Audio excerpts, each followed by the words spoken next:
Russian researchers in the late 1940s kept people awake for 15 days using an experimental gas-based stimulant. They were kept in a sealed environment to carefully monitor their oxygen intake so that the gas didn't kill them, since in high concentrations it was quite toxic. This was before closed-circuit cameras were invented, so they only had microphones and 5-inch thick glass porthole-sized windows into the chamber to monitor them. The chamber was stocked with books, places to sit but no bedding, running water and a toilet, and enough dried food to last all 5 for over a month. The test subjects were political prisoners deemed enemies of the state during World War II. Everything was fine for the first 5 days. The subjects hardly complained, having been promised, falsely, that they would be freed if they submitted to the test and did not sleep for 30 days. Their conversations and activities were monitored, and it was noted that they continued to talk about increasingly traumatic incidents in their past, and the general tone of their conversations took on a darker aspect after the 4-day mark. After 5 days, they started to complain about the circumstances and events that had led them to where they were, and started to demonstrate severe paranoia. They stopped talking to each other and began alternately whispering to the microphones or the one-way mirrored portholes. Oddly, they all seemed to think they could win the trust of the experimenters by turning over their comrades, the other subjects in captivity with them. At first, the researchers suspected this was an effect of the gas itself.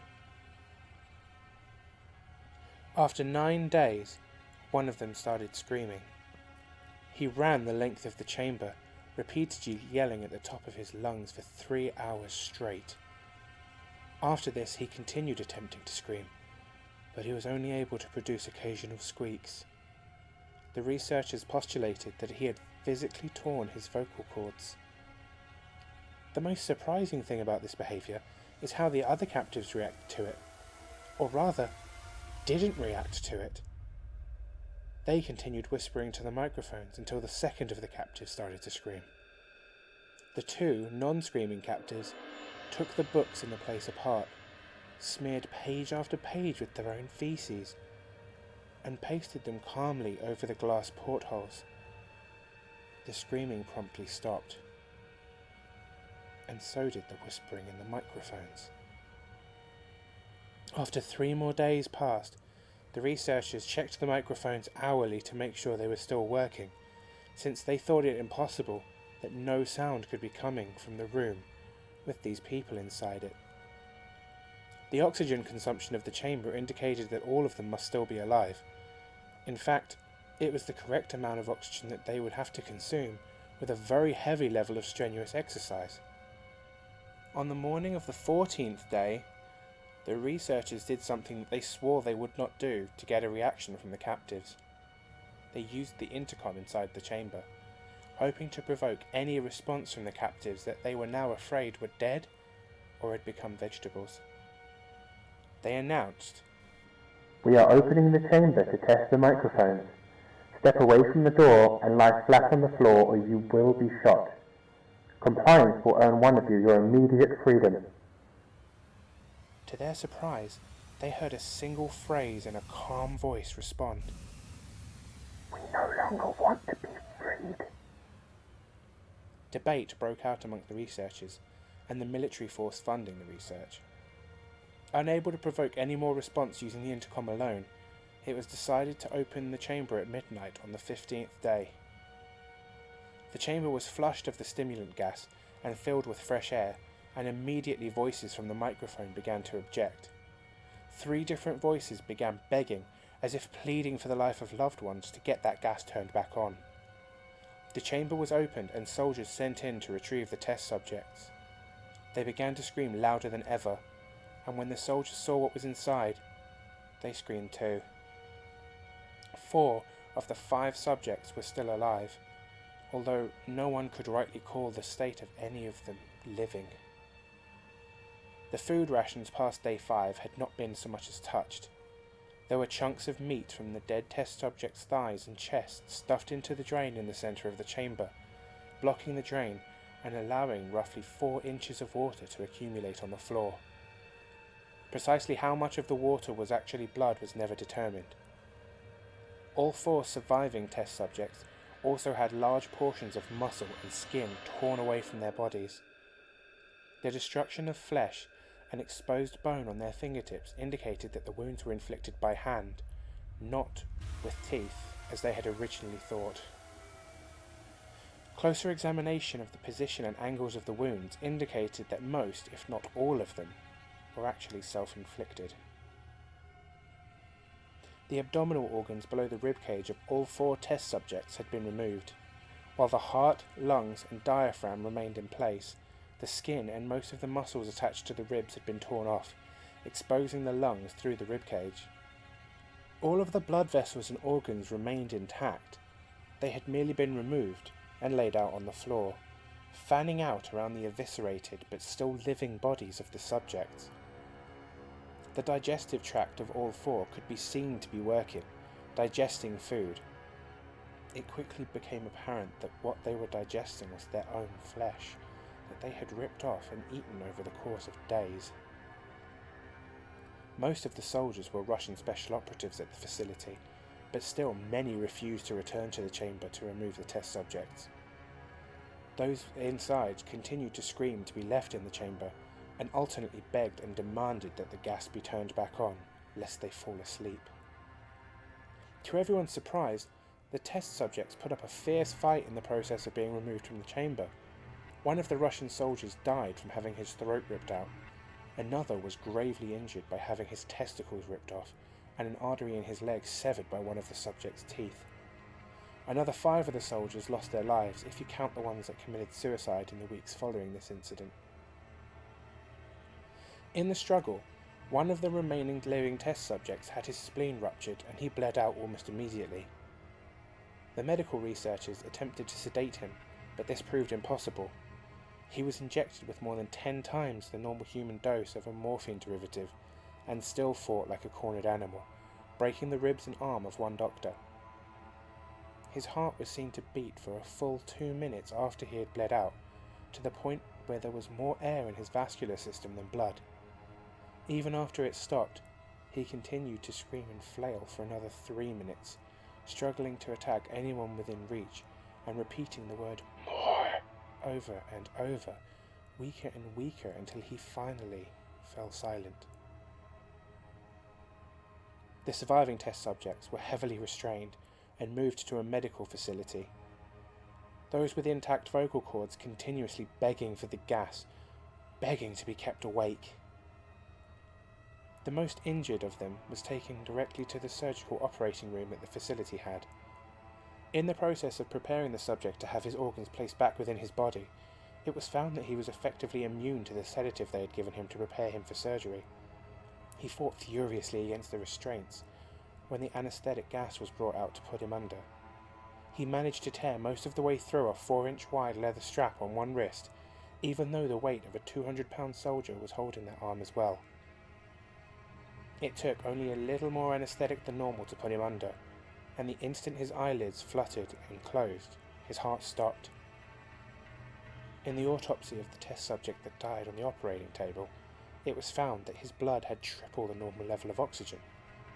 His muscles that were still attached to his skeleton were badly torn, and he had broken 9 bones in his struggle to not be subdued, most of them from the force of his own muscles. The second survivor had been the first of the group to stop screaming. His vocal cords had been destroyed, and he was unable to beg or object to surgery. His only reaction was by shaking his head violently in disapproval when the anaesthetic gas was brought near him. When someone suggested reluctantly that they tried surgery without anaesthetic, he nodded, and he did not react for the entire 6-hour procedure of replacing his abdominal organs and attempting to cover them with what remained of his skin. The surgeon presiding stated repeatedly that it should be a medical impossibility for someone like this to still be alive. One terrified nurse assisting the surgery stated that she had seen the patient's mouth curl into a smile several times whenever his eyes met hers. When the surgery ended, the subject looked at the surgeon and began to wheeze loudly, attempting to talk while struggling. Assuming this must be something of drastic importance, the surgeon had a pen and pad fetched so that the patient could write his message. It was a simple 2-word sentence. Keep cutting.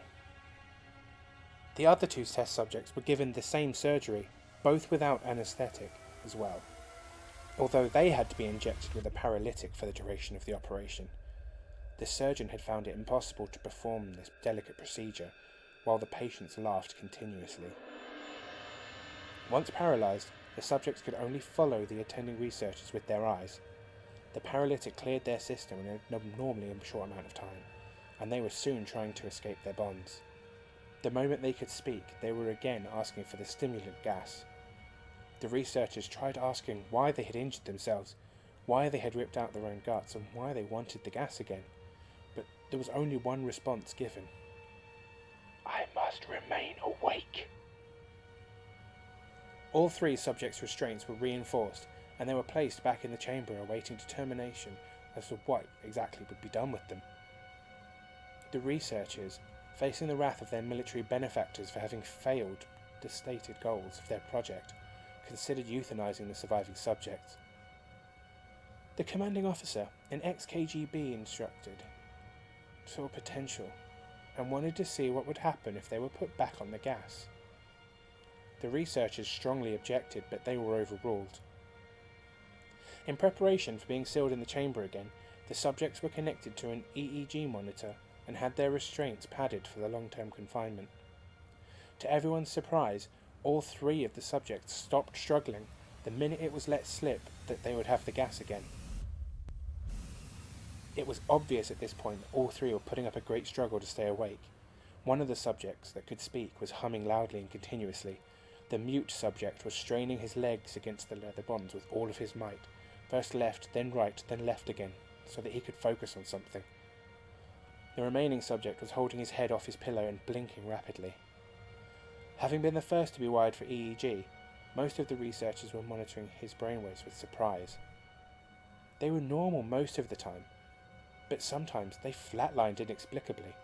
It looked as if he were repeatedly suffering brain death, before he then returned to normal.